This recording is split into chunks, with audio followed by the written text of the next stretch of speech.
Massage Nurse. Today I'm going to be bringing you the Carpal Tunnel Syndrome video. So you've got the median nerve is the one that travels through the carpal tunnel.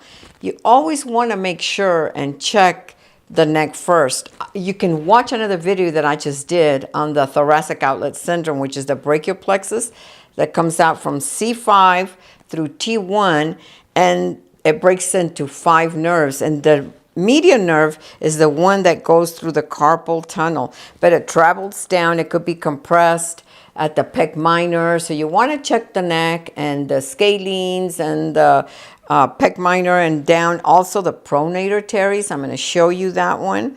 So it travels down, and they usually feel numbness, tingling, weakness, pain. They start losing grip, or they may even feel like a little bit of electrical shocks.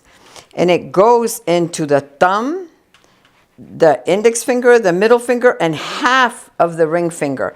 That's how the nerve travels, and it innervates these 3 fingers and half of the ring finger, okay?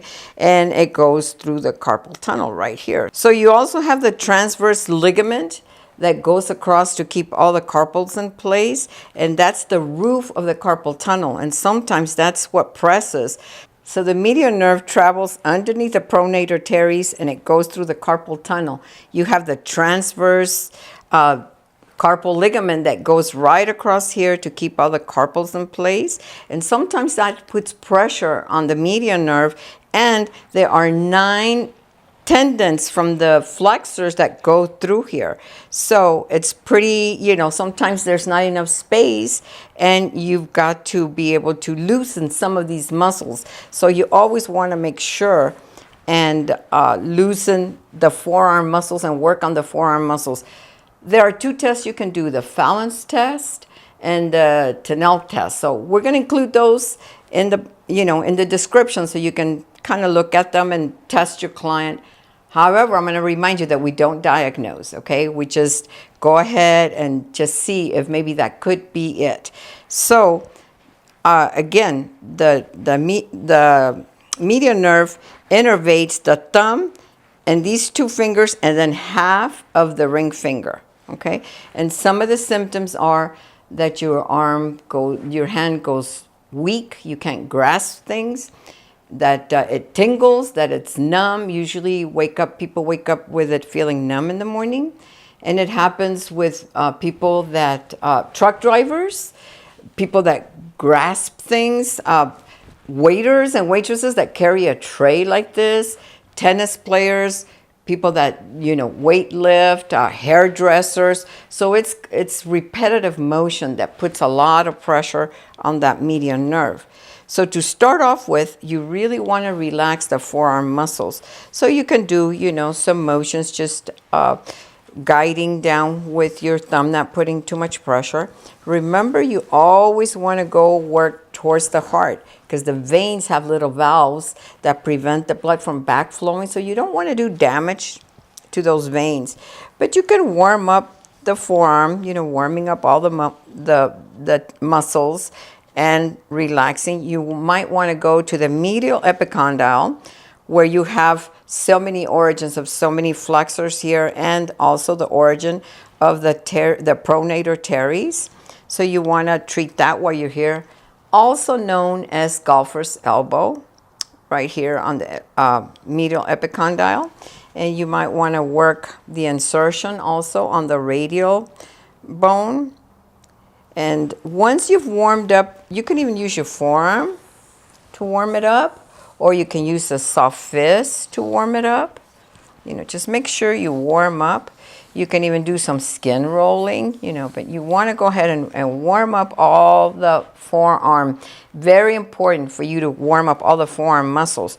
Now that you've warmed up, now you're going to do one of the techniques that you can do is you're going to ask your client to flex and extend while you move down, from distal to proximal, 1 inch at a time. So go ahead and flex for me. And I am just putting pressure. And I'm trying not to put pressure on the median nerve. You don't want to put direct pressure on the median nerve, okay? Because that will just irritate it and flare it up. So I'm going like on the sides of it, and just asking her to move your wrist back even further. And then I move, okay, keep going. And I'm just moving 1 inch at a time, 1 inch at a time. And if it's somebody that does have carpal tunnel, you know, they'll start feeling maybe a little bit of sensations.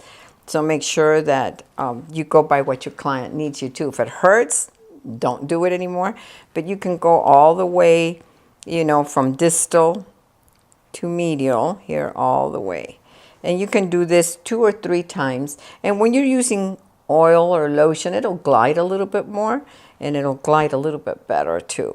Okay, so now she's gonna continue doing that, and I'm just gonna glide down.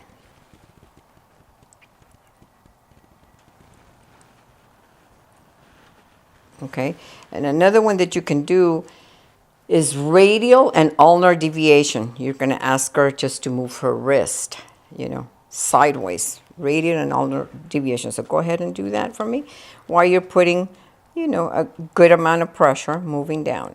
You can do this 2 or 3 times. 2 or 3 times would be perfect. You know, so these are techniques that you can use to release the flexors. Okay, so after you've done that, another one that you can do is you're gonna, you know, like you're gonna give them a handshake. And you're gonna go, there's a trigger point right on the pronator teres. And the reason we drew the pronator teres is because sometimes it traps the median nerve, you know, because it travels beneath the pronator teres. So you're gonna get your client in a handshake. You're gonna hold like the belly of the muscle, and then you're gonna pronate and supinate at the same time. Pronate and supinate their hand. Remember, supinate is when you're holding the soup, and then pronate is when you spill the soup. So hold that trigger point right there. There's usually a major trigger point right there. And remember, you keep it between a 5, 6, or a 7. You don't want to put too much pressure while you're pronating and supinating the hand. Okay, you can do that one. Another one that you can do is you flex their hand. What I'm going to do is cup my fingers underneath where the carpals are, and I'm going to just separate them. So you put their hand in flexion, and then open up and extend. Flexion, and open up and extend. So with my fingers underneath, when I extend, I open up the carpals. So flexion and then extend. Flexion and then extend the carpals here. Flexion and extend. This is another really good one here. You want to work the top of the hand, you know. You can even use your fingers here to try to really separate some of this tension here, release some of the tension from the bones. And the transverse goes all the way around. So you want to go ahead and work around the wrist here.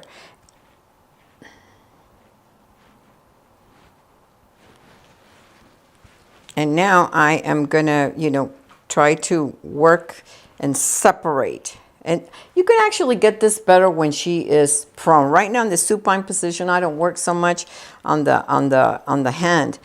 But you can also get right here with your thumb or even with your fingers. Just really work these, the end of the carpals here. The carpals are 2 rows of 8. And they go all the way up here into the pad of your hand. There, you know, this is your radial bone, and this is your ulnar bone. So your bones end right here, and then the carpals are right here at the base of the hand. So there are 2 rows of 8, one more proximal, one more distal. So you want to kind of separate them, and be careful here with a hook of hamate, because you can really feel it. And try not to put too much pressure because it does hurt. The hook or hamate, one of the carpal bones is right here. So if you feel a bony part, don't try to work that out too much, okay? And so you can try to separate. You can go each in between the web here, between the thumb and the index finger. When people have true carpal tunnel syndrome, these muscles start weakening and they're not as strong and they start losing their tone. So they might look smaller and feel smaller than normal. So you want to go in between each metacarpal. You know, want to work out all the metacarpals, the carpals, metacarpals, phalanges. Remember, carpals are the ones you drive the car with. Carpals, you drive the car with. Tarsals are on your feet for your toes. So these are the carpals, metacarpals, phalanges. So you can work the hand, extend, also opening it up, trying to create more space here. And then, like I said, at the end, you want to go ahead and work and relax the whole arm. Now we're going to turn her over and show you some work while she is prone. So now that she's in the prone position, it's really easy to access all the flexors and the carpals and the hand. So what you want to do is continue warming it up. This is, you can form a soft fist, just a soft fist, and put your hand over her hand and to support the fingers. Actually, you can see the fingers curl up. See, you want to see her fingers as you press on the flexors. It's going to close her fingers, because remember, these are the muscles that flex and close the fingers. So you want to do with a soft fist, you can go up. You can also work the epicondyle here, the origin of the pronator teres. You can work it out again. You can do some cross fiber friction all the way down, or from distal to proximal. You know, do some effleurage if you want to. Just warming up, continue warming up and loosening up the flexors. Now, when you get to the transverse carpal ligament, you know, again, you want to do some friction, some cross fiber friction here. And you want to do some specific work where you can flex and extend the wrist. And all I'm doing is supporting with my fingers underneath and just flexing and extending her wrist. And try to do that, you know, moving like a half an inch at a time. You know, you're trying to just to create some opening up here, opening up and spreading that carpal tunnel. You can go to the opposite side too.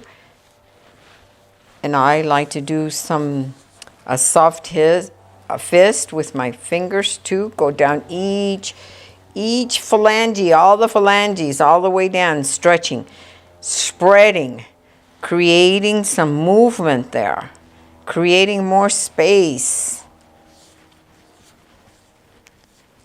And I also have my tools here.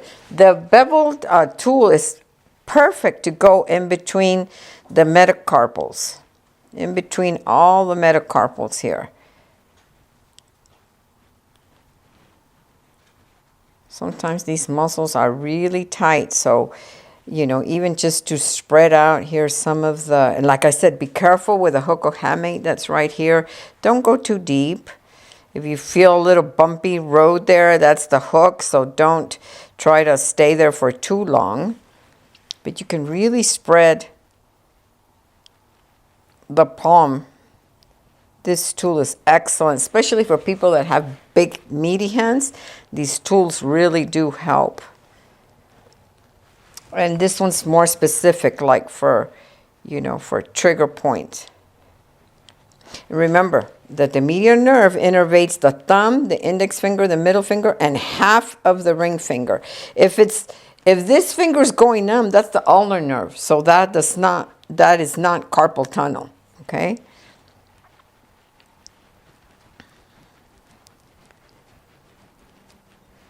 And again, you can do cross fiber friction in the palm of the hand, or you can spread it, which is really what you're trying to do.